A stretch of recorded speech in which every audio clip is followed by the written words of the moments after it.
Air conditioning और refrigeration युवक युवती मानक लागि एभली एक अत्याधुनिक पाठ्यक्रम प्रदान करुछि भुवनेश्वर स्थित वर्ल्ड स्किल सेंटर।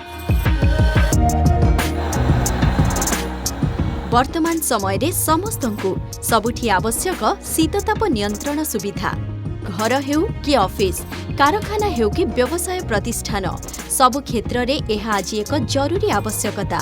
सेहीपरि विभिन्न खाद्य सामग्री पनीपरिबा और औषध आदि को संरक्षित करी रखिबारे प्रमुख भूमिका नेछि रेफ्रिजरेशन बा शीतलीकरण व्यवस्था। एही दुईटी क्षेत्र रे रहिछि एबे नियुक्तिर अधिक सुजोग। तेणु ओडिशार युवपीढ़ी को एई दिगरे अधिक दक्ष करिबा लागि एयर कंडीशनिंग और रेफ्रिजरेशन भली एक अत्याधुनिक पाठ्यक्रम प्रदान करुछि वर्ल्ड स्किल सेंटर रो school of engineering branch. World skill centre रो गोटे मल्टीनेशनल प्लेसमेंट क्रिएट करुछि फॉर डिप्लोमा आउ आईटीआई स्टूडेंट्स पई। आउ वर्ल्ड स्किल सेंटर रो मेन पर्पस होछि सब डिप्लोमा आईटीआई स्टूडेंट माननकु एम्प्लॉयमेंट क्रिएट करिकि गोटे गुड आउ बेटर फ्यूचर देबा होछि हमर वर्ल्ड स्किल सेंटर रो टारगेट। आईटीआई किंबा डिप्लोमा इंजीनियरिंग पास करिथिबा छात्र छात्री माने एही विषय रे तालीम नेई सारा विश्व रे निजर दक्षता को देखाई परिबे। एयर कंडीशनिंग और रेफ्रिजरेशन विभाग रे रहिछि 6टी लैबोरेटरी। सेगुडी कहला electrical services, residential air conditioning services, integrated building management systems, commercial air conditioning systems, air conditioning distribution systems और कमर्शियल रेफ्रिजरेशन सिस्टम्स। जेहेतु मो पूर्वर branch diploma in mechanical engineering थिला आ एसी प्रति मोर बहुत आग्रह रहिथिबारु मो air conditioning and refrigeration branch रे जॉइन करिथिली। सबुठ एडवांस टूल्स यूज करा जाउची आम ट्रेनर्स मानक द्वारा जे कि हमको ट्रेनिंग दे कि विभिन्न टाइप रो टूल्स रो यूजेस को वे रे यूज करिया पे हमको हेल्प करचंदी। एयर कंडीशनर रेफ्रिजरेशन नेबार कारण इटा होची जे इटी 80% इलेक्ट्रिकल रहउची आ मेकानिकल।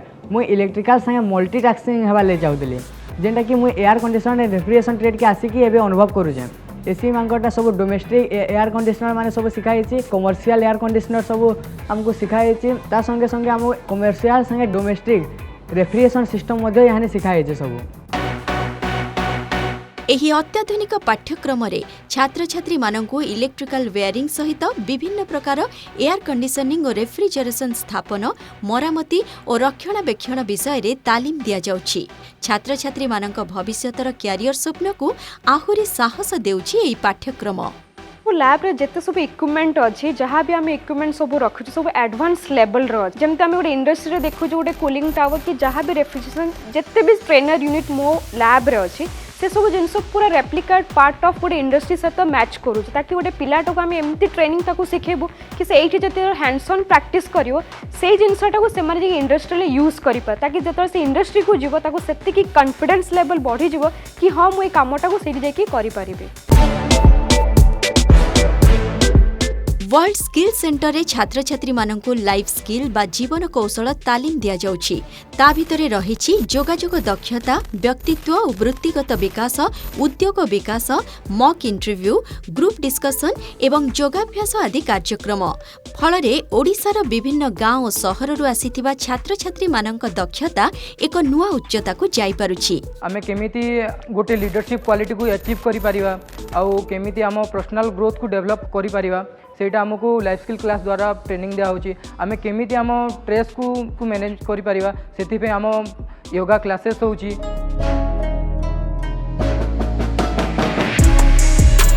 वर्ल्ड स्किल सेंटर रे एही अत्याधुनिक पाठ्यक्रम अवधि हेउछि 1 वर्ष। पाठ्यक्रम शेष हेबा परे छात्र छात्री मानकु दिया जाउछि विदेश रे इंटर्नशिप करिवार सुजोग। ता छडा हॉस्टल रे मागणा रे रहिबा और खाइबा सह यूनिफॉर्म दिया जाउछि। सेहीपरि छात्र छात्रींक जीवा आसिबा लागि बस सुविधा मध्य करा जाइछि।